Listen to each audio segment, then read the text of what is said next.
Happy Halloween, the time of wearing a new identity, making kids cry on a budget. Nintendo wears multiple identities. I relate. When you make a partner into a rival, launch a hefty console backed with an extensive library, your infamy will carry an infectious impression. But you avoided a neutral color scheme by avoiding another gray 90s box. For the crisis of marketable growing pains, you are hereby initiated into Rated Exploited.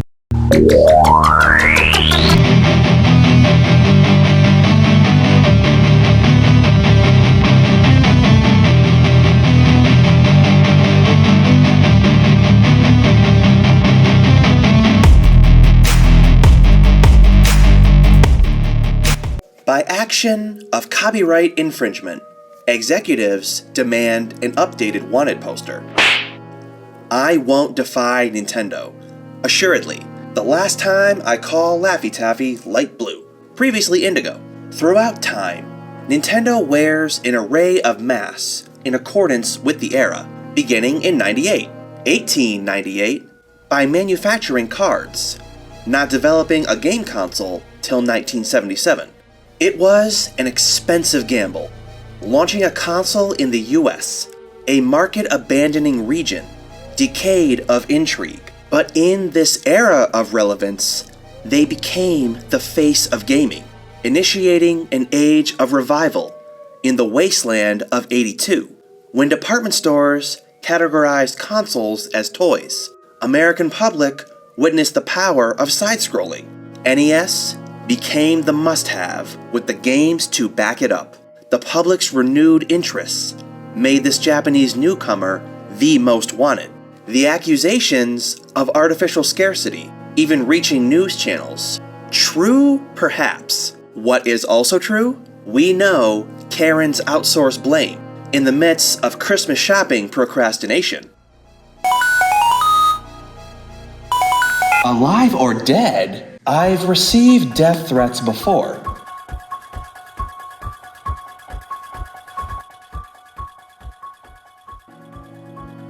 I need more details to accentuate my facials? How appropriate for one who fails existence. But faces reflect the very Nintendo depictions. That company who perfected the hybrid console, the trend-setting gaming giant without control or consistency, abandoned, then reverting to what they started. An influence to gamer and developer. Google tried following you, as well as Apple. Neither played out. Threat of termination? I could fall back on my coroner job. You know, a licensed mortality inspector. Still dead. Signs of life. Maggots. Much lighter once the soul departs, as James Bond wears the badge of mortality inflictor. Be assured, Nintendo's badge of quality adorns the finest of licensed products. Knowing executive approval is strong with these games. Vestige. Definition. A tiny, often physical indication of something lost or vanished. The perfect word for digital keycards. The name of Nintendo, empowered in belief that it means leave luck to fate. Gamble on Nintendo? That's questionable. As an Earth dweller, I'll update my title. As for personifying my label, it proves difficult.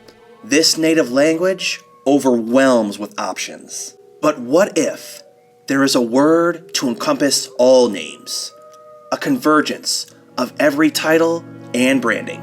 Siri, please condense every name into one.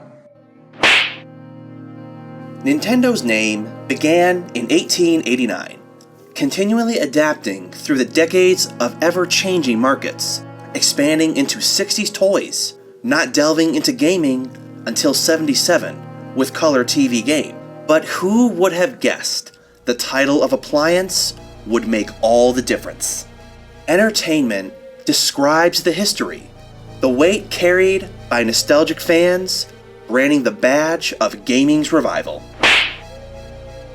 Quality, reputation, if only they could run in parallel. When directly asked Who is Nintendo? My answer: a Japanese game developer of hardware and software, like Lego, who strongly adhere in being family-friendly.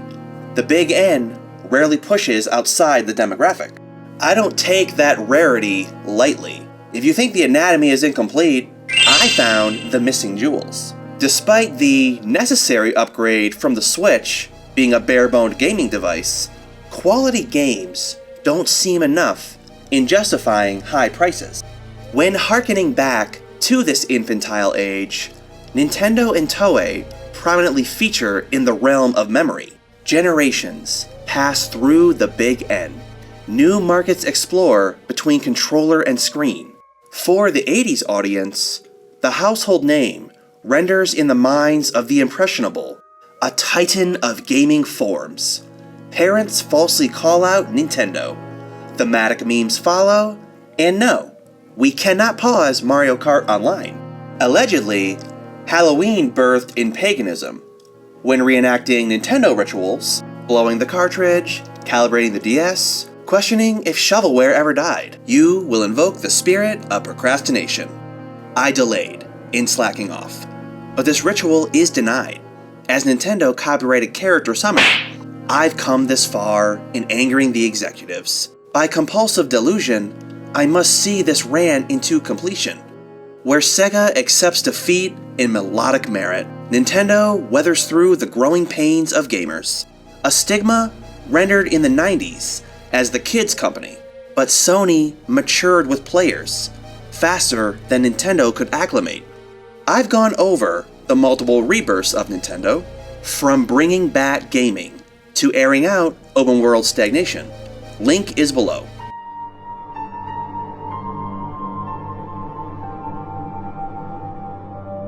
I too struggle in recalling my birth. Regarding time, I don't have much left.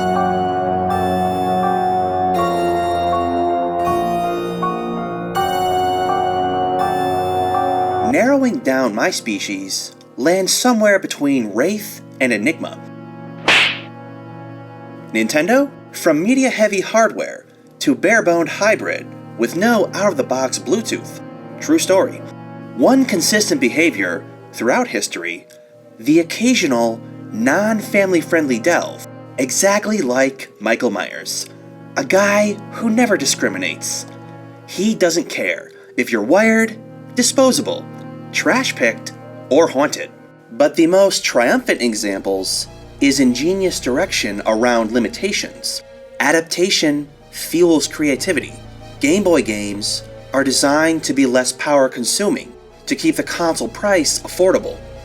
Link has remained mute, originating from a lack of voice tech, evolving into a player-impressionable protagonist of gestured action.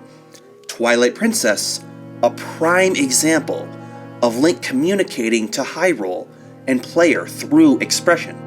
If they can maintain such iconic design, perhaps I can prolong my health and delay death. I'm aware you have a job to do. Within the Halloween spirit, let us avoid nutritional procrastination of death. Indulgence through candy is no crime, but this is point B to A mentality. When setting trends, I didn't expect Dreamcast to follow Super Nintendo. Finally filling the 32 gap, Game Boy Advance debuts, with no rays to illuminate this sin, an unhealthy obsession of white. You are not Apple. Launching Earthbound and pulling off a KA rating. On the subject of ages, Jaws released 50 years ago, maintaining its PG rating from the era before the existence of PG-13. But look at HAL Laboratories, those responsible for our spherical star child. Upon the launch of Wii U's eShop, the ESRB re-examined Earthbound and upped the rating to a T. A moment of rarity, updating for a modern audience. In my outlook, far more accurate. But if I am to betray Japan by a single action, it's charging my DualShock 3 via the Wii. Please don't tell Sony, and especially Nintendo. if there's a notable crime I'm guilty of, is defying existence against nature. I cannot decide between realms of reality. Indecisiveness comparable to the faces Nintendo adopted. A developer of exemplary quality. Within the time of Generation 9, the ubiquitous era, focusing on all inclusion across the industry. We have first-party access controllers. The barricades between hardware and servers are falling as crossplay expands and exclusives port onto competitors. But ubiquitous mentality dates to the earliest of Nintendo. Take the original Super Mario Bros. Pass the controller to a 2-year-old. No need to read the manual. Instruction redundant. This pick up and play mindset carries into modern design. Breath of the Wild and Tears of the Kingdom famously empower retroactive design. Raw, organic gameplay in sensory stimulation. I remain thankful for adherence in delaying games and exploring new ideas through experimentation. As a retail gaming advisor, I adhere in exposing the culture, especially when I'm asked, who do I know Nintendo as? I detail the Japanese executives who thought this was a good design. In reality, their resilience rivals the attitude of Sega in the 90s. Both gave it their all amidst PlayStation's dominance. Those outside the fandom know the name as synonymous with gaming, the kid-friendly gaming company. My retrospect? The earliest child memories are of Super Nintendo before I could read. Those outside the fandom know the name as synonymous with gaming. I buy gaming toys for my nieces and nephew. What people dubbed in the 20th century as the ultimate time waster has become the ultimate media industry. Nintendo's gaming revival equates to the origin of Tennis for Two, considered the first video game. In ages as dark as 82, from the bottom-feeding embers below the occasional dumpster fire, I'll be here to degrade, to ridicule, as long as we both survive. I now pronounce you harshened and rife. My time is up. Hey! Happy Halloween!